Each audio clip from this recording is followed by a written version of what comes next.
कन्हैया को वाह वाह वाह। कि प्रभु आज मेरी लाज बचाइए। और यहाँ मेरे पांचों पति का व्यवस्था क्या है मैं बता रही हूँ। वाह वाह वाह। पांचों पति का ही आना ही डोले,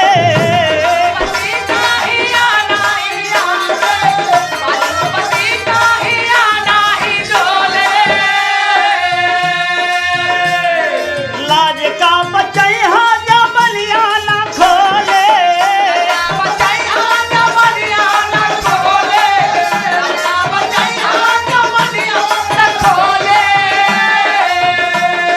मुझे बल पाँच करे माँ धरती पर सुहाना का।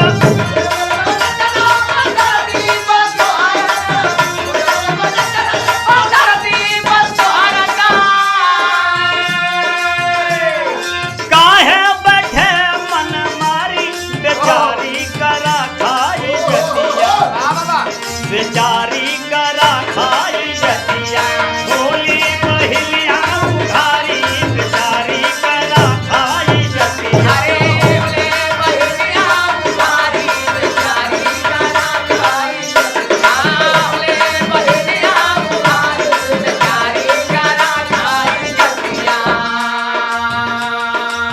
प्रभु जिसके नाम का डंका बजता है मन गिरा करके बैठे हुए हैं। वाह वाह वाह। एक बात और कह रही है द्रौपदी। वो क्या? क्या कह रहे बाबू?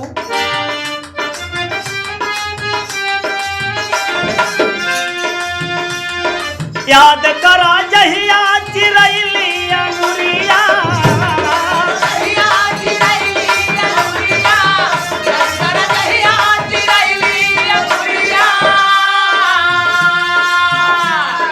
बनलस बहिनिया हो फार के अचरिया।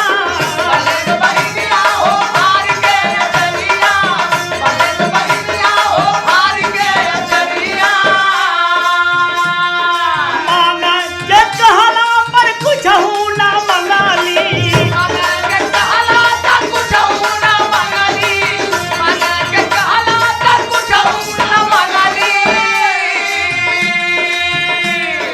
मांगा गयाई बसारी बेचारी करा खाई जतिया, बेचारी करा खाई जतिया। होली बहिनिया उधारी बेचारी करा खाई जतिया।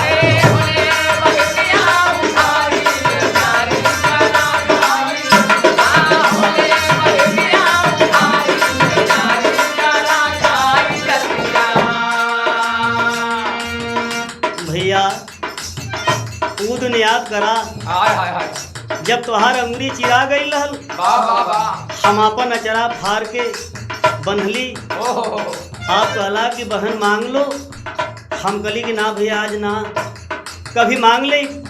आज हमार मांगे का पारी बा। वाह वाह वाह। कैसे कर रहे बाबू?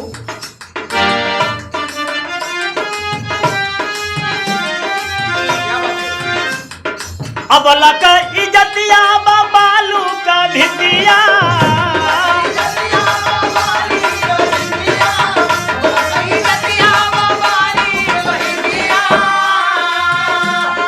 जैसे लगत घाम टल जाला सितिया।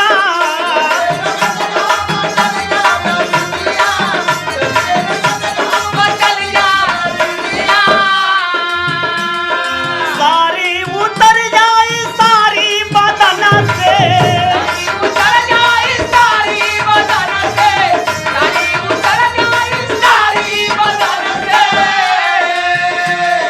देखा हंसी दुनिया सारी बेचारी करा खाई जतिया, बेचारी करा खाई जतिया। होली बहिनिया उधारी बेचारी करा खाई जतिया।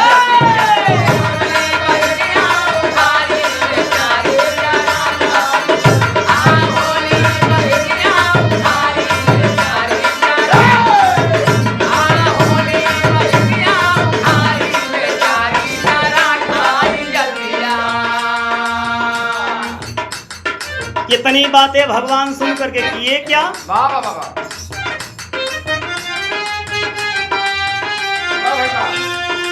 सुनता पुकार नंगे पाँव चले आए।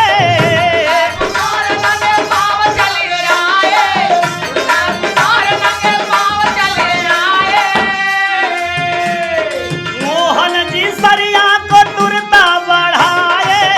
हरि सरिया को तुरता बढ़ाए, हरि सरिया को तुरता बढ़ाए। राम दीन नंदा लाल कपारी बेचारी करा खाई जतिया। बेचारी करा खाई जतिया। होली बहिलियां उघारी बेचारी करा खाई